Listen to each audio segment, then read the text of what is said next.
In the midst of cutting her own hair, Julia Maxwell asked her best friend, Mizuki Ashiya, if she was really going to be okay. Mizuki continued to cut, having heard Julia's concerns dozens of times now. She had already done the paperwork to transfer to her new school of choice. But the hardest part was convincing her parents to let her go. Julia was particularly worried because Mizuki was going to Japan all by herself, transferring to a Japanese high school, all over a boy. He must be a lucky guy, or unlucky, that she cared about him this much. Mizuki sprinted, apologizing as she rushed by bystanders. Being late on her first day at a new school was definitely not good. Entering the gate at Osaka Private High and into the building, she kept chanting, Class 1C, Class 1C, Class 1C, continuously as she searched for her classroom. She bumped into a boy in the hall, and with him picking her up, he said she looked like a girl. She gasped. She couldn't afford to get caught, so she left her bag behind with the excuse she was in a hurry. Busting into 1C's door, she hastily introduced herself as the transfer student, apologizing for her delayed flight arrival. The teacher told her it was alright, and they got to introductions. Ashiya-kun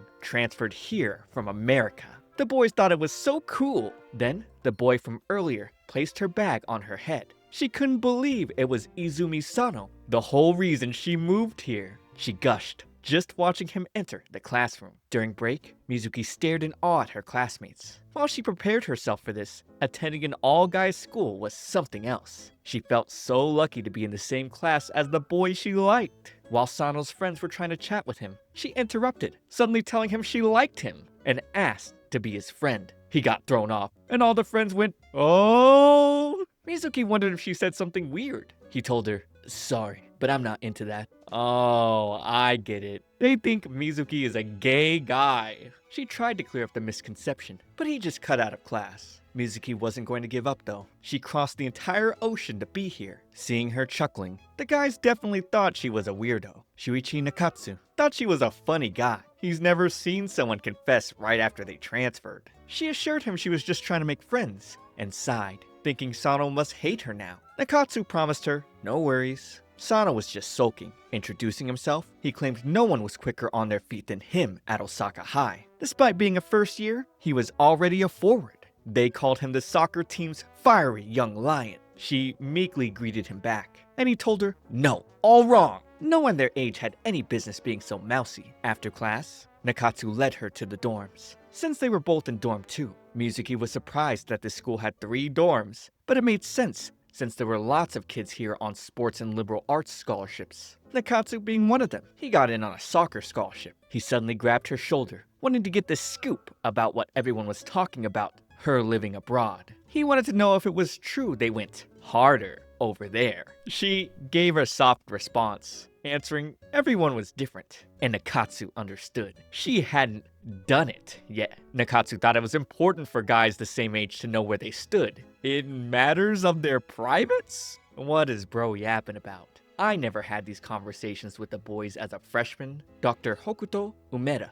kicked him over, asking how Nakatsu mistaked privates for pride. Nakatsu referred to him as Dr. Sadist. Umeda was greeted by Mizuki, and he'd heard of the new student from the States. He made a somewhat quizzical observation of her, and simply walked away, telling her to visit the infirmary should she need anything. At the dorms, Mizuki spotted Sano's mailbox. Lucky again, she thought, but then realized she was sharing a room with him. Nakatsu thought Sano was greedy, having had a room all to himself all this time. But now he was sulking because he didn't want to move his stuff, having to split the room in half. Nakatsu tried assuring her she'd get used to rooming quickly. Taiki agreed, scaring Nakatsu from behind. He was Nakatsu's roommate. Surprisingly, Taiki already knew Mizuki's name. With him staring for a while, she asked what was wrong, and he told her nothing, and just walked away. Continuing her tour, Mizuki got jumped on by a dog. Yujiro's owner apologized, and Nakatsu thought it was a bit weird. Yujiro was only nice to girls. Mizuki wondered if she'd been found out. However, Nakatsu was none the wiser, saying, based off her face alone, if she told him she was a girl, he'd believe her. But since she had no boobs, he just laughed it off. She was glad her cover wasn't blown, but not thrilled about the chest touching. Finally making it to her room, Sano seemed reluctant to talk to her. She promised that what she said this morning was just a turn of phrase. She really did want to be friends, and looked up to him as a high jumper for a long time. This made sense to him. However, he was just a regular student now. He quit the high jump. She shouted, not expecting to hear that. Sano told her to get her hands off of him. It's not like he needed her permission to quit, and shortly left the room. By late evening, after Mizuki put everything away, she stepped out, walking into Minami Nanba, the second-year RA of the dorm. He, of course, came to say hi and fill her in on the dorm's rules. He thought she was adorable and assumed she got that a lot, though she denied it. In short, taking a bath in her room was off limits after midnight, and dinner was from 6 to 9. She'd get bumped into by Senni Nakao, telling her, "I'm not letting you steal my spot as the school's idol." I'll say it, this guy definitely seems gay. He ran off screaming and whining. Turns out, people were propping up Mizuki as the new school idol over him.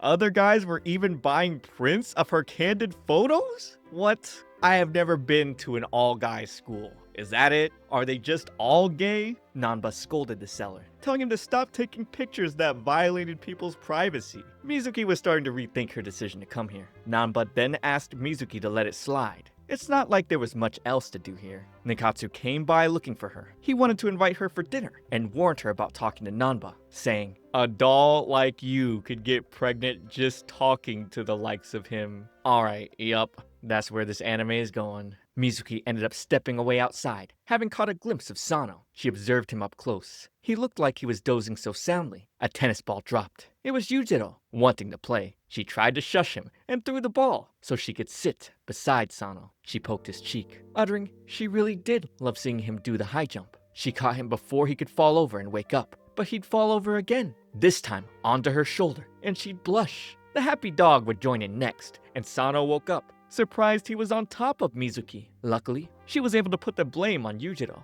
and make the excuse that he looked like he was sleeping so peacefully. She figured she'd block the wind for him. This got Sano to chuckle. During PE, she pondered on why she didn't ask why he quit. She did her trial run, and the guys were totally impressed by her run time. The school was all talk about how the transfer student broke the school record for the 100-meter dash. Nikatsu felt some type of way. She was faster than him. Juso Hayato, the captain of the soccer team, would approach to invite her on the team. He wanted her as a forward. However, the track team wanted her too. And so did rugby, baseball, basketball. Every team captain wanted to recruit her, with her running even faster away from them. They were even more impressed. She got away by ducking outside of a window. She noticed some feet peeking from the bushes. It was Sano again. The guy really fell asleep anywhere. She got closer and closer to his face, almost kissing it, but stopped, hearing the captain still calling for her. She wondered what she was just trying to do. Sano woke up from all the racket, spotting Mizuki, and then the captain asking if he'd seen her. Sano told him the building elsewhere, but turning back over, Mizuki was already gone. She ran away because she couldn't look him in the eye. Nikatsu would call over to her to play with him. Simple rules. If she could make even one shot in the goal behind him, she won. She was reluctant at first, but took on his challenge, only to get knocked over and knocked out by him. Sano told Nikatsu to go get the doctor, and when he picked her up, he took notice of something. She'd wake up in the infirmary, where shortly, Sano would take Nikatsu out, and Dr. Umeda closed in on her, asking what a girl like her was doing at their school. Because he found out you didn't like the video and subscribe to my channel. Here, on My Shoujo Weekly, I'm covering all the newest anime in the shoujo genre.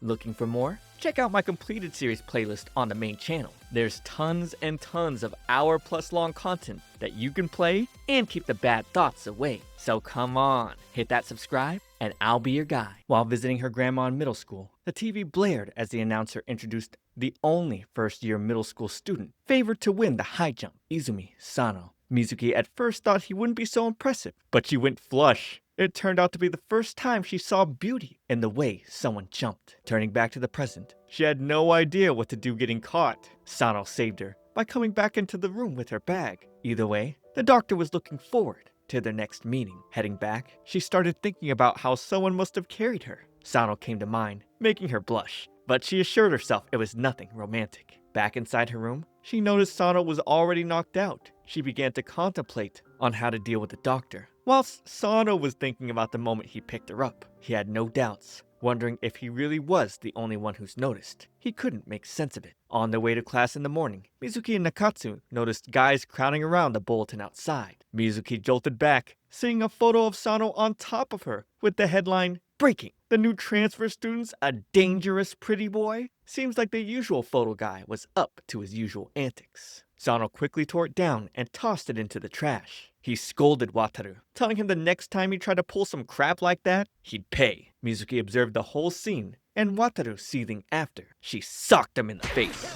basically telling him to stop. The doctor was quite impressed, and suddenly grabbed her by the wrist, telling her he didn't bite. He was apparently just checking on it, saying, "Good, I don't see any swelling." She pulled away, explaining she took self-defense. He thought, good again, and was still looking forward to hearing her answer soon. After school was out, she tried to walk home with Sano, but he left immediately. She knew it. He was avoiding her. She ended up going back with Nakatsu, who noticed she was quite glum. They both assumed it had to do with the tabloid this morning. Looking at her face, she sparkled in his eyes. He wondered why his heart was pounding. Mizuki would stop, spotting Sano talking to a girl. She suddenly pulled Nakatsu away. She would later talk directly to the panting dog. Her plan was to use Yujiro as an excuse. She was just taking him for a walk, while she spied on Sano. The girl, Rika, was begging Sano to jump again. She knew he was still passionate. This was all because of the accident. He denied it, but she knew the truth. If he hadn't protected her back then,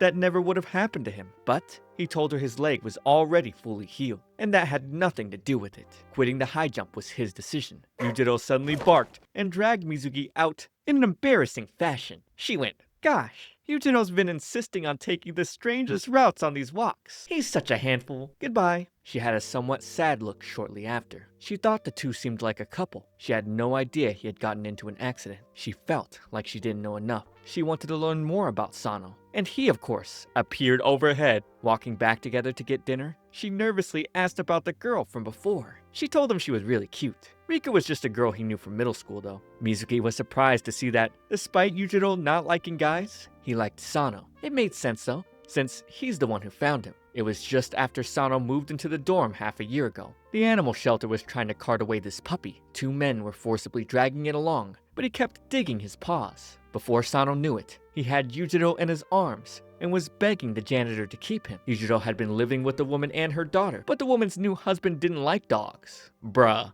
Husband. It was probably why Yujiro generally didn't like men. Mizuki didn't expect to see this side of Sano. A bit later, she asked why he was avoiding her today, and before he could answer, he didn't know how to treat a girl. Mizuki was about to get isekai'd. But this is high school romance, so of course Sano would save her instead. She blushed, being pinned against the wall, and with them continuing on their way, she for sure didn't want to be apart from him. Mizuki felt determined. She would later visit the doctor and give him an answer. Shortly after, walking outside, Rika went up to her, having heard all about her from Sano. Mizuki was astonished to find out Rika wasn't his girlfriend. Rika giggled. In middle school, she was the manager of the track team Izumi was on, but she also wouldn't have been opposed to dating him then. Rika asked Mizuki for a favor. During dinner, Mizuki told Sano Rika would be waiting for him beside the park tomorrow after school. He got annoyed. He was sick of everyone being worried about him. Nakatsu then came by, telling her not to mind Sano. He was the touchy type. She would then ask for some of his peach juice, and after she drank and left, he was blown away by the idea of an indirect kiss. His friend would steal it from him, unfortunately. The next day, Mizuki would find Sano staring at the high jumpers while taking Yujiro on a walk. She felt relieved. Sano told her he did end up chatting with Rika. Mizuki realized he didn't hate the high jump at all. While Mizuki showered that night, she thought back to where she told the doctor she came to this school because of a high jumper who inspired her to start track. She really grew to love it. She dreamed of doing the high jump with him one day, and didn't care if Umeda bullied her. She wasn't going to drop out, no matter what. The doctor seemed bored, however, and told her if she was trying to get somewhere by seducing him, he would have expelled her in an instant. He told her to do whatever she wanted. She suddenly hugged him from behind, and he was ambivalent, thinking women were so annoying. She asked how he figured it out, but of course, she wasn't going to fool a doctor. Also, he's gay. Sano would suddenly walk in on her finishing her shower. He had her give him his watch, and wondered why she didn't just close the curtain, but she thought it was fine, since he only saw her back. That night, Nakatsu was stuck in bed, unable to sleep. Thinking back to when Sano told him Mizuki was in the shower, he wondered why the sound of a dude in the shower bothered him. He tried to stop his mind from imagining what her body looked like. He swore he liked women! Sano, Mizuki, and Nakatsu would come to class late. They looked like they barely got any sleep, and were tagged the three baggy-eyed brothers. They couldn't even stay up during lectures. So, the teacher told them to come to his office after class. When they went, one of Nakatsu's friends wasn't surprised to see him. Nakatsu seemed worried. Mizuki bent close, asking if something was bothering him. As he looked down at her beautiful face, he ran out feeling embarrassed. While everyone else went to get lunch, Mizuki told him she was off to buy some bread. But really, she was suffering from the first day of Shark Week. She never rued being a girl as much as she did on this day. On her way out of the nurse's office, she thought about how Dr. Umeda finding out she was a girl actually helped her. Still, it left her a bit conflicted. She'd bump into Rika, who asked her to stay away from Sano. Rika had a feeling she was following him around. Before Mizuki could explain herself,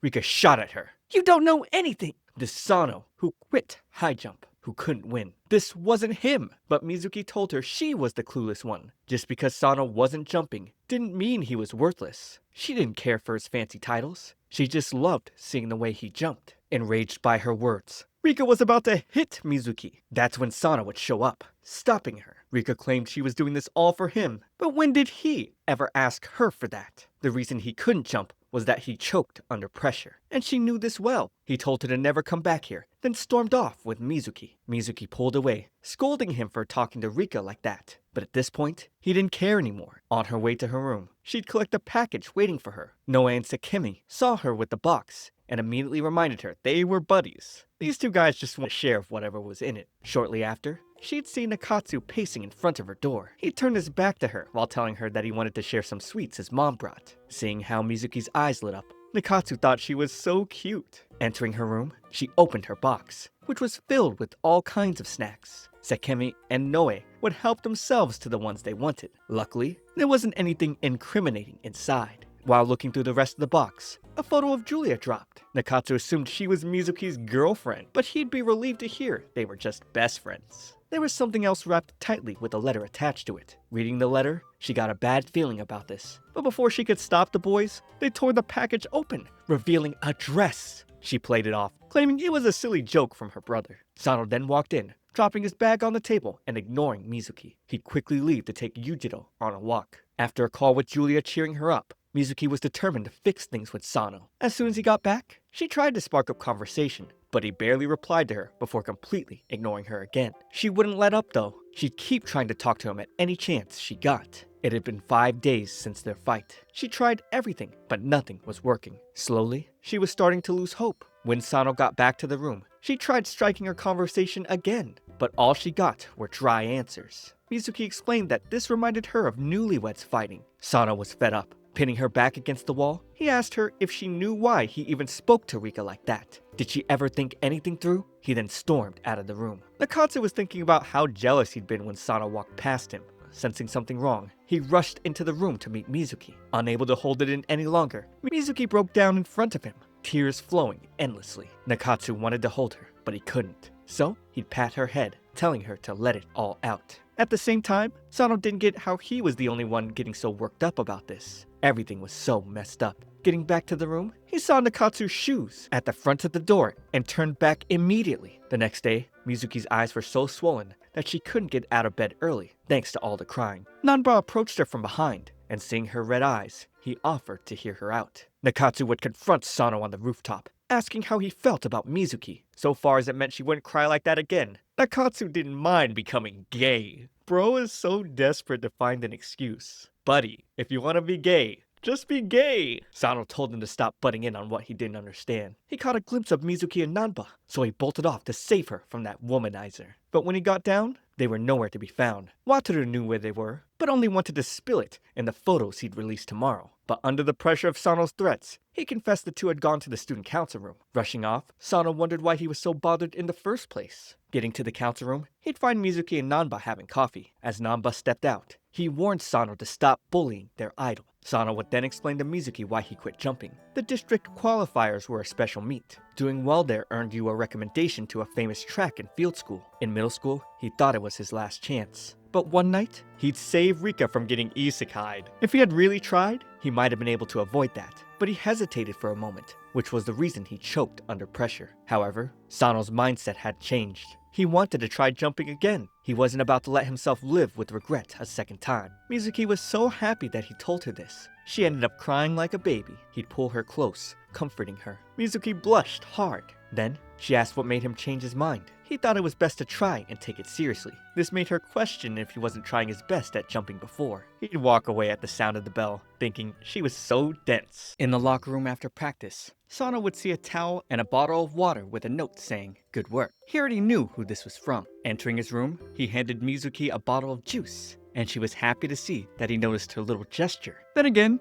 if it was weird for a dude to leave a towel out for another dude, was it more of a girly gesture? Meanwhile, he had no idea what to say to a girl, and she didn't know that he knew she was a girl already. So they both figured it was fine. Before he got out of the bathroom, she was already done dressing up. She was used to speed changing now and ready to head out. But he'd stop her, fixing up her messy hair like she was some little kid. In the cafeteria, he decided to order the same as her. Despite all that happened, Sano finally rejoined the track team. Now, Mizuki's dream of witnessing his heroic figure was on the verge of coming true. Turns out, everyone was having kitsune udon just like them. Noticing some guys excited about the upcoming softball match, Mizuki asked why the guys always got excited about sports. Noe yelled out that it was all because there were going to be girls in the crowd. Still, she didn't get it. He elaborated further that they were an all-boys school and barely got the chance to meet girls. So, a game against a co-ed school meant the chance to find someone. Sometimes, it even felt like the guys going to watch were more serious than the athletes. Back in class,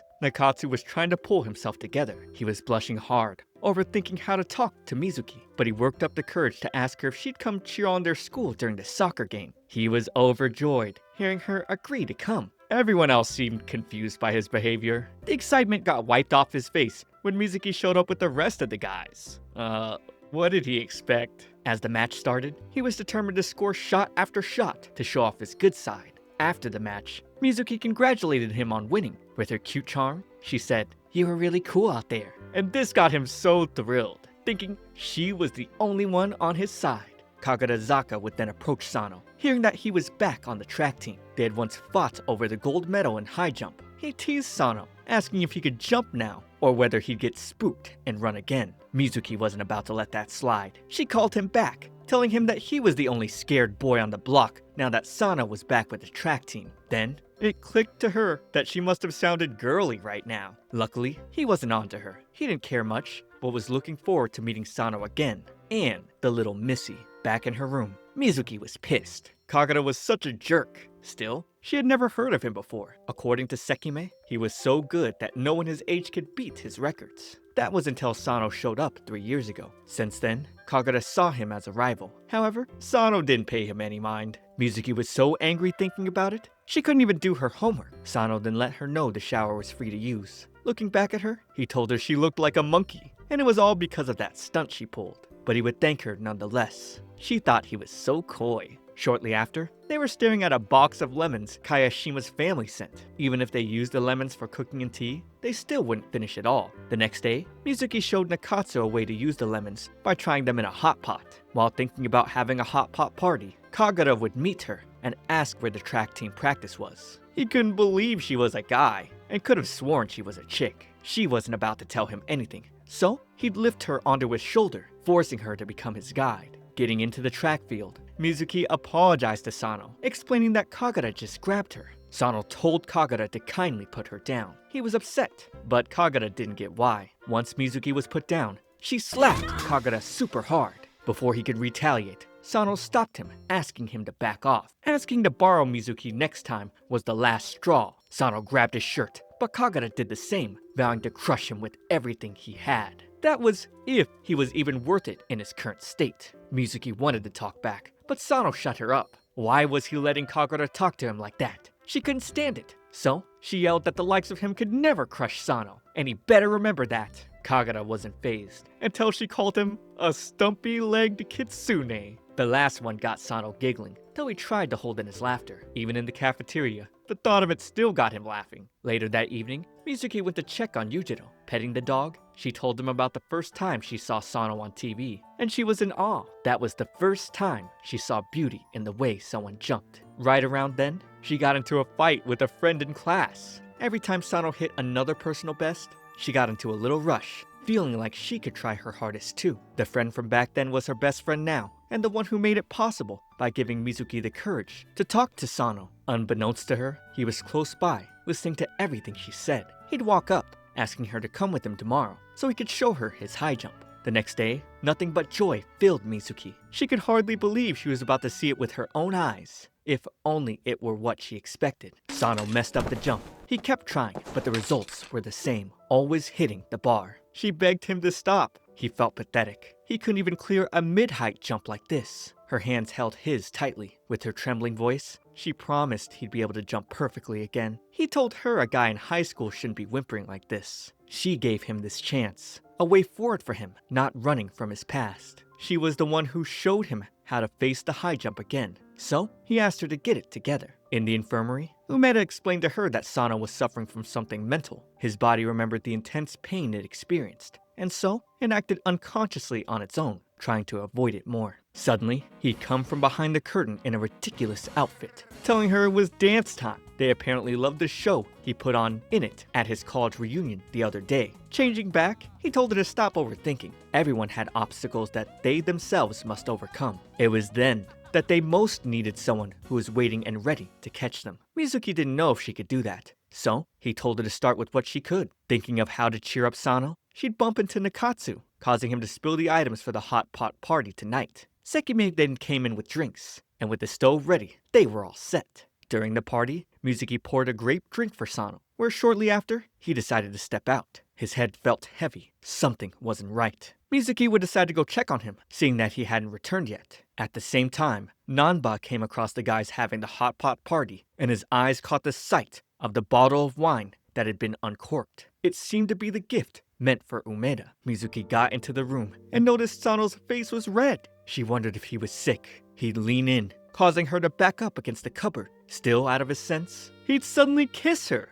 Flustered, Mizuki pushed back and punched Sano. Then, she'd run out of the room, panicking. Outside with Yujiro, tears poured down her face. She liked Sano so much, yet she wondered why she couldn't stop crying. The next day, Sano came to class with a black eye, unable to remember what even happened. Nakatsu felt he should have taken the day off, but Sano didn't want to. On the side, Mizuki couldn't help but feel nervous. She'd approach, handing him a handkerchief to cool down the bruise, all while avoiding his gaze. After that, she quickly left, knowing she was the one who gave him the black eye. During lunch break, he'd thank her for putting a blanket over him last night. The guilt eating her up was so much that she could barely talk to him before running again. She wondered if he really didn't remember anything from last night. As her mind flashed back to the kiss, she was flushed all over again. Namba then asked if someone made her cry. She tried to deny it, but he couldn't fool her with lies. Taking a seat, Mizuki told him that her head was having a hard time keeping up with an unexpected turn of events. He'd lean in close to her face, offering to cheer her up and make her forget about all her troubles, even give her some nice memories. That smooth talk would have worked, but she had to remind him she was a guy. Of course, he was only joking. He then let her know that a bottle of alcohol got mixed up with their drinks during the hot pot party. Realizing what caused Sano to kiss her, Mizuki was red all over again, but she lied to Nanba about knowing who drank from the bottle. He'd then give her a snack for keeping her, and unknown to them, Umeda was watching, as well as another pair of eyes. After class, Mizuki recalled her dad had a friend who started indiscriminately kissing people when drunk. She wondered if Sano was just like that. Opening her locker, thousands of thumbtacks poured out, and inside, an ominous letter read, "Kill you." Picking up a second piece of paper from the ground, it read, "Die." Sano would rip it up, claiming it was just a prank and telling her not to worry. On the other hand, Nakatsu was scared to the bone. This was obviously a threat. So, he proposed they walk home together. Mizuki insisted she was fine, and decided to head out alone. Since she was supposed to be a guy now, she couldn't be freaking out over things like this. Nakatsu would tell Sano that he was being a bit mean to Mizuki. Then, some members of the tennis team came looking for her. When they came asking Sano, he coldly told them to get lost, leaving Nakatsu wondering if he was really pissed off. In her room, Mizuki realized someone must hate her, but she couldn't figure out what she did to make them that angry. Rather than let it bother her, she didn't have time to get distracted. She was way more worried about Sano. At that moment, he entered the room, curious as to why she was worried about him. She asked if his eye was still sore, and he answered it hurt when he pressed down on it, but it wasn't a big deal. That was a relief for her. Still, she felt a bit awkward looking at his face. Refusing to let things remain awkward, she asked him to get changed so they could head to the dining hall together. It finally dawned on her that Sano was her first kiss. She'd fall to her knees. The shock had put it clean out of her mind when it happened. The next day, everyone gathered around, waiting for her to open her locker. It was all clear, and she felt a sense of relief, though it had been cut short as she picked up her shoes. They were completely soaked and dripping. Nakatsu was really upset on her behalf, but she refused to let this get to her. After all, she could simply air out the shoes. Her mind was made up. If Sano faced any obstacles, she'd be the one who was there for him. So, she didn't have any time to waste worrying about this stuff. Later, Umeda approached Sano, telling him that something was going on with his roommate, and advised him to keep an eye out for Mizuki. That night, while Mizuki was talking to Nakatsu and the others about her brother, Nakao showed up, calling it all stupid. He mocked her for being 16 and still bragging about her older brother, even claiming she was still breastfeeding, as if there were an age to stop having a cool older brother. Nakatsu wouldn't stand for it. He yelled at Nakao, demanding he apologize to Mizuki. That's when Nanba showed up, asking why they were yelling. He made it clear that he didn't like what Nakao was doing. Then, Nakao stormed off. After Nanba left, Noe speculated that Nakao might be the one bullying Mizuki. Sekime also agreed. After all, Nakao had lost the school idol vote to her once. Mizuki asked that they drop the whole thing. She felt these were just baseless accusations. The next day in class, her desk was painted boldly with the word moron. Trying to keep it together, she didn't want this to get to her, but she was finally fed up and ready to figure out who was behind this. Hiding behind a wall, she waited until the culprit approached her locker. Grabbing his hand, she couldn't believe her eyes. It was Nakao. So obvious, by the way. As his phone dropped, it revealed a wallpaper of Nanba. Now she understood his reason. Before she could explain, he shot at her, saying, "I hate you!" Ever since she came to the school, Nanba had been paying more attention to her, even though he was here long before her. The thought of it made him feel so pathetic, and Nakao believed Nanba would never notice him now. So, he told her to go tell all the teachers and students if she wanted. On the contrary, Mizuki wanted to be friends. She understood how he felt, knowing what it was like to fall for someone. That was why she thought they could actually be pretty good friends. Nakao thought she was weird, but they'd laugh about it while walking out together. Close by was Sano, who watched and overheard the whole thing. Shortly after, Mizuki met up with him outside, letting him know she caught the culprit. But they were all good now. Walking back together, she wished she could always walk next to him like this. Suddenly, Kagarazaka showed up. Mizuki immediately walked up to him, pushing him to leave, but he'd put her in a headlock. Then, he asked Sano to join the spring preliminaries, given that he had set a new record. He saw this as the perfect chance to crush Sano in front of as many spectators as possible. As Kagarazaka left, Mizuki seemed worried about his new record, but Sano told her not to worry. Afterwards, he'd go to practice his high jump, and she was thrilled to see him make the jump this time. On their way back, he asked if it wouldn't have been better for her to go home for the winter break. But she just got here, so she didn't see the need. Plus, if he was going to train, there was no way she'd miss not being with him. Two girls from Tokyo High School came by, giving Mizuki a present. Then, she recalled it was Valentine's Day, but it wasn't like the girl was asking her out. It was just a way to show gratitude for standing up to Kagarazaka. Though she felt conflicted, Mizuki accepted. The second girl gave hers to Sano. She had been a fan of his since middle school and was happy to see he was getting back on track. She also used this chance to ask him out, and seeing this, Mizuki felt a tightness in her chest. Although he declined the girl, the feeling in Mizuki's chest wasn't stopping. Later, she told Dr. Umeda what happened. He told her she was wet behind the ears and found it adorable. It wasn't like she could tell Sano she was a girl. Hence, her jealousy. She had no idea what to do about it. So, Umeda told her to simply reveal herself. But Mizuki couldn't possibly do that. She questioned if she wanted to stay by Sano's side. Did it mean she couldn't love him unless she was a girl? Mizuki felt a lot better after talking to him, and Umeda claimed they were cut from the same cloth. He too suffered from unrequited love. His best friend from high school had a cruel and terrible personality, the kind of guy who knew exactly how Umeda felt, and still manipulated while pretending to be none the wiser. Mizuki would then get a text from her brother, telling her that he was coming to Japan and looking forward to seeing her. Barging into the infirmary, Mizuki would interrupt Umeda's sweet session with his lover. That aside, she desperately needed him to lend her an outfit for a young lady. He told her to figure it out herself, but he was the only one she could depend on. Since he was ignoring her, she turned to leave, but he'd then tell her to wait. The next morning, she'd sneak out of her room, finding a place to dress up. When she came out, she was dazzling in a cute outfit. It had been so long since she wore a skirt. Thanks to Umeda, his little sister, Rio, was able to help out with an outfit. Unknown to her, Sana was spying nearby, and seeing her in that outfit made him think she really looked like a girl. Meeting up with her brother, Shizuki, Mizuki would jump into his arms. They were so happy to see each other. He'd lift her up,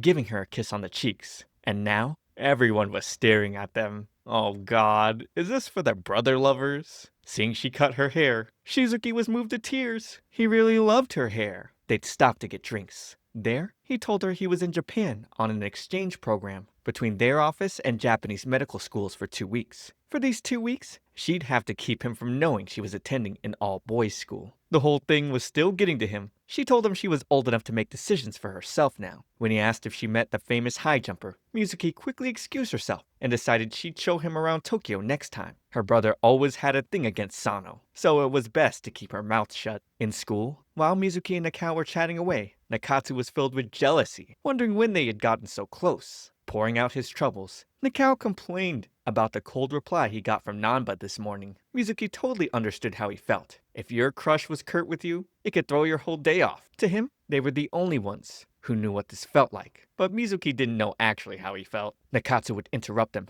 trying to get in on their chat. But Nakao told him it was a meeting for cute boys only. Nakatsu felt insulted. He questioned what part of him wasn't cute. And for starters, Nakao said he had no sense of aesthetics. While they argued, Mizuki used that chance to slip away. She'd then bump into Sano, asking where he'd been. He mentioned that he was talking to the team supervisor. Seems he planned to compete in the preliminaries. After school, she wished him luck as he went for practice. She was certain that he'd be able to jump when the time came. Shizuki called out her name from behind. Oops, busted. He questioned why she was at a boys' school. She tried to explain, but he wasn't having it. Grabbing her hand, he demanded she come with him, and she resorted to biting his arm as she struggled to break free. Sano would come back, telling Shizuki to let go. Seeing this was the Sano his sister was obsessed over, Shizuki immediately accused him of seducing his sister. Oh! Shizuki demanded to see Sano's famous high jump. After all, it was why Mizuki came here. He wanted to get it over with. But Mizuki mistakenly blurted out that Sano was still recovering from the aftermath of an accident. After getting the gist of the situation, Shizuki decided his sister could remain in Japan only on one condition. Sano would have to clear the high jump before it was time for him to leave. With this, Sano decided to pick up his training before the preliminaries, so he asked Mizuki to handle walking Yujiro for the time being. By evening, she came to the field where Sano was practicing. Staring at him, she felt helpless, unable to offer any aid. Nakatsu would show up, noticing she looked down,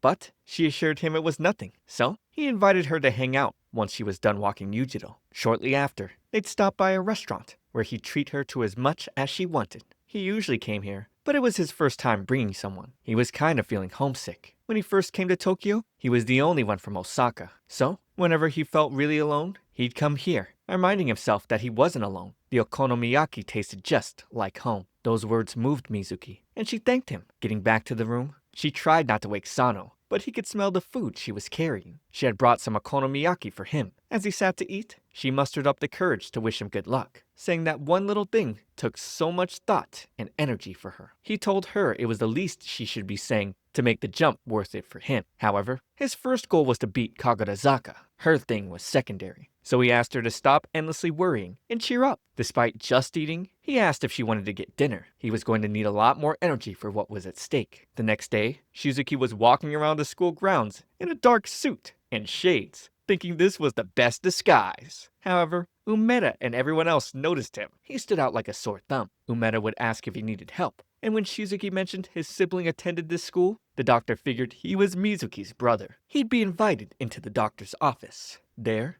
Shizuki mentioned that he didn't have a bad impression of the school, but he hadn't seen anything great either. Umeda then told him about an unusual transfer student, someone who was here to chase a high jumper they admired. You'd almost think he was a girl, based on how sweet she was. Unable to handle the pressure, Shizuki would have to take his leave. Meanwhile, Mizuki was helping out Sano on the field. With their faces so close, she was flush, recalling her first kiss with him. Flustered, she'd accidentally slammed the tablet on his face. Just then, Kagarazaka showed up, grabbing Sano's collar. He asked why he was still carrying that baggage around. He called Sano out for abandoning the high jump after his injury. But Sano didn't care about whatever he said. He made a promise to Mizuki not to run away again. So, this time, he was jumping for himself, and the preliminaries were the first step in that direction. Still, Kagarazaka wasn't going to let him get away with quitting while he was ahead. Afterwards, Sano asked Mizuki what she'd do if he couldn't jump again. She told him her brother would most likely drag her back home, but she wanted to stay in Japan, here in Osaka. He told her to stay then. If that was what she wanted to do, he wanted her to follow her heart. However, Shizuki declared it wasn't his place to say. Showing up in front of them, he made it clear that he'd take Mizuki back if he couldn't jump. Time was ticking. Sano had less than a week. It seemed impossible Mizuki would stand up for him, letting her brother know that Sano was doing his best. But Shizuki claimed a high jumper who couldn't jump was nothing but pathetic. Sano didn't say a word back. He simply left when the coach called for him. Furious, Mizuki screamed at her brother, "I hate you!" Struck by her words, he'd fall to his knees. It was like all of a sudden, trying to get his baby sister out of a boys' school felt like a crime now. He questioned if God was dead. A few days later, Mizuki sat by a corner with Yujiro, waiting for Sano. When he showed up, she mentioned how she told her brother off, but he ignored it, asking what was for dinner. Then told her to forget about the whole thing. Case closed. His words would make her fall in love with him even more. A few days later, the stadium was packed with so many spectators. There, Mizuki and her friends met up with Shizuki, and she thanked him for coming. Before the competition started, she'd meet up with Sano, giving him what she thought was a good luck charm, but it was actually a love and marriage charm. Apparently, she asked Nakao for help, which honestly explains it. Nevertheless, Sano was happy to accept it. Shizuki sat beside Nakatsu, asking him what kind of person Sano was, but he'd have to watch and find out for himself. Soon after, Sano was called up to make his jump.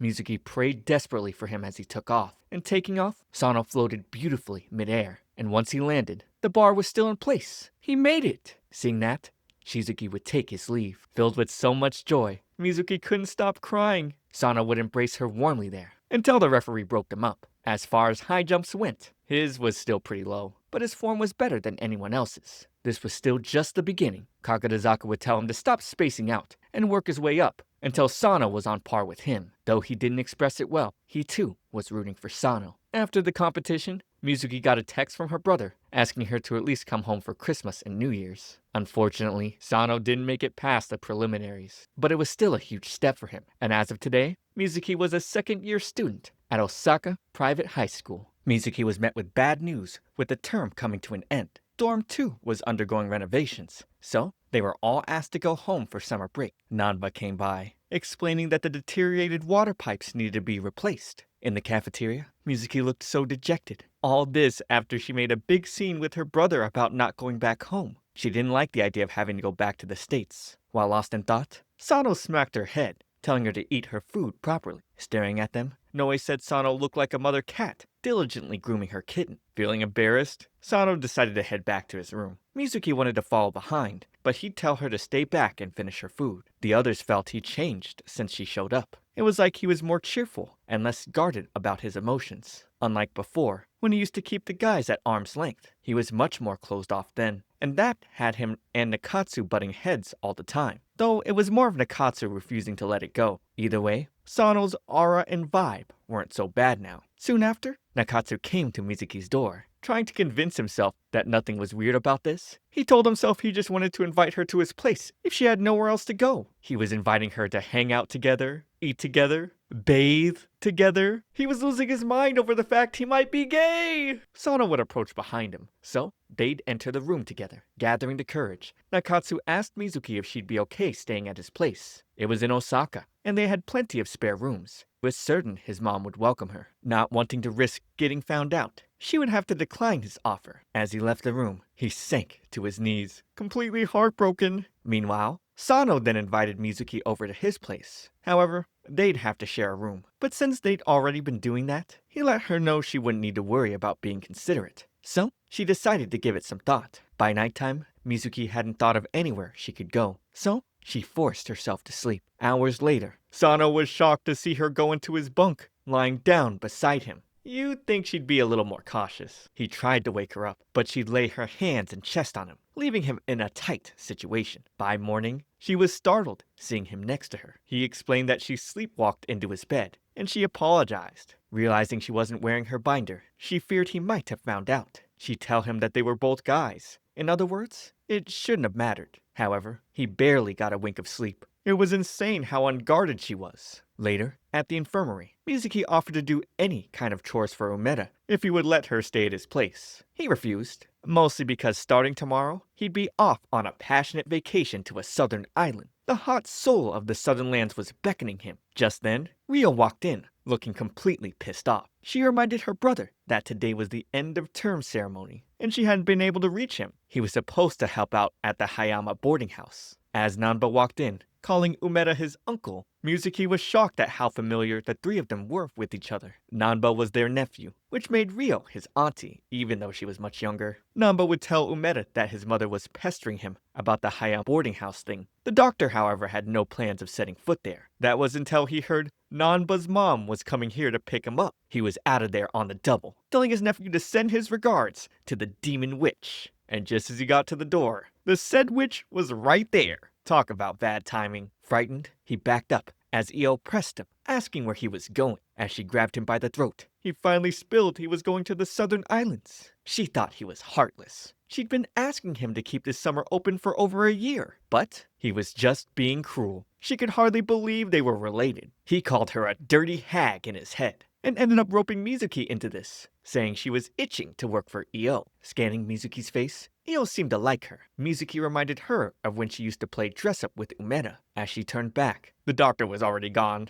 Afterwards, Mizuki told Sano about the gig at the Hayama boarding house. It came with a room and board, meaning she didn't have to worry about where to stay. He decided to sign up as well, since he was looking for a part-time job. Refusing to be left out, Nakatsu would join too. So long as he breathed, he wasn't about to let the two of them be alone. At the boarding house, Io asked Mizuki to serve a plate. She appreciated her help, especially since they were so short-handed this year. The only people she'd been able to hire were two local college students. Sano and Nakatsu were also a huge help. Mizuki didn't mind. After all, they were in a tough situation, being kicked out of their dorm. Io then called over the mail worker, Makita, who was flirting with some female customers. She told him that his romantic life was his own, but made it clear that if he touched anyone, he'd be fired. Looking at Mizuki, he suddenly donned a sinister expression. While working, he'd get all touchy around and extremely close while guiding her on what to do. Noticing this, Sano was pissed. He'd call her over to help with the dishes. Then, she remembered she had to feed Yujiro, placing his arm around her shoulder. Makito asked to go with her, saying he loved dogs. Unable to simply stand by and watch, Nakatsu decided to follow them. As Mizuki was feeding Yujiro, Makita asked which one of the two boys was her boyfriend. She tried to explain it wasn't like that, letting him know that she was a he, but he took it as she liked to go by male pronouns. He'd call her Mizuki-kun if she wanted. As Nakatsu showed up, she yelled at Makita, saying she was a guy, but he loved her naivety. Walking back together, Mizuki noticed Nakatsu was pissed, but he claimed it was nothing. Being all sweaty, she decided to go change. In the room, while trying to zip up her binder, it was quite tight. Then, it hit her. She gained weight, and it was thanks to Io's delicious cooking. Over in the kitchen,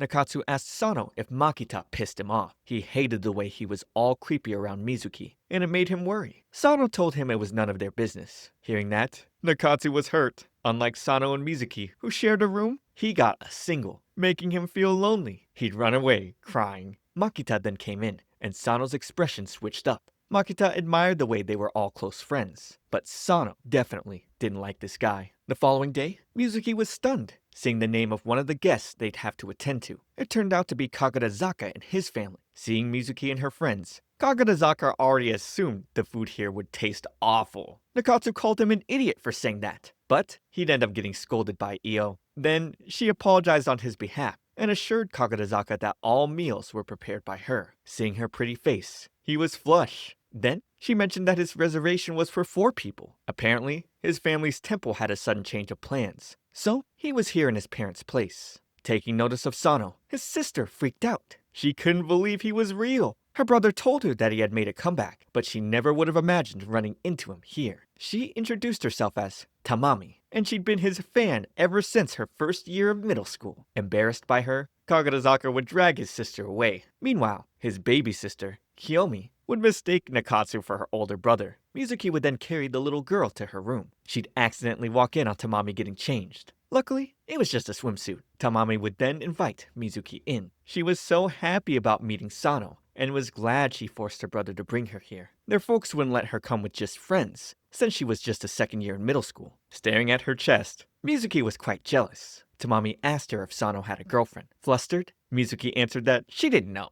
and Tamami took it as he was free for the taking. This was her chance to snag him with her hot body. Pause. I'm not saying that. Tamami's saying that about herself. Mizuki couldn't believe what she just heard. During lunch, Mizuki barely touched her food. It was because she didn't want to gain weight, given that her chest felt really tight. She'd come across Sano cleaning up.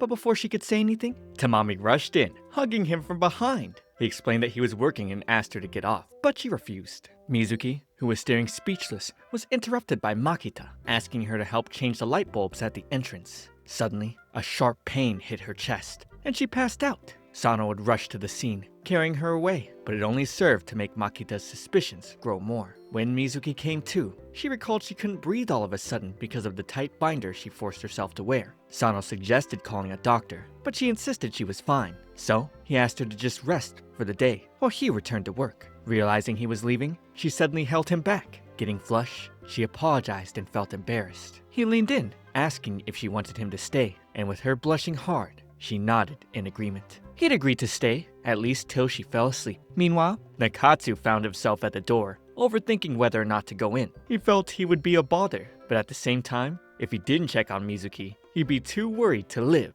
Io would smack him, telling him to cut the one-man show and get back to work. Hours later, Mizuki woke up from a long sleep. By then, Sano was gone. Seeing how much she sweated, she headed straight into the shower. Getting out of the binder was such a relief for her. Pinching her sides, it was obvious she had put on some weight. While she was soaking in the tub, she heard Nakatsu's voice as he came in. The panic set in. She forgot to lock the bathroom doors. Just as she turned her back, he opened the doors, but he closed them quickly, which left her a bit confused. Now Nakatsu was wondering if this was a chance for them to bathe together. On the other hand, the good part of his mind tried telling him how wrong it was. But the degenerate side of him didn't see anything wrong about two bros getting in the bath together. Reaching for the door, he tried convincing himself that Mizuki was just another guy. But the thought of it just wouldn't let him go on with it. Taking a peek, she'd find him passed out on the ground, bleeding from the nose. She tossed a towel on his face and quickly grabbed her clothes, then left to get someone to help. The next morning, Mizuki watched Sano from the window. He was trying to get in some training to be ready for the next tournament. He looked like he was enjoying himself, and she too enjoyed watching him. Tamami ruined the moment again. She started pestering him about going to the beach with her, but it's not like he ever made that promise. While Sano held Tamami down,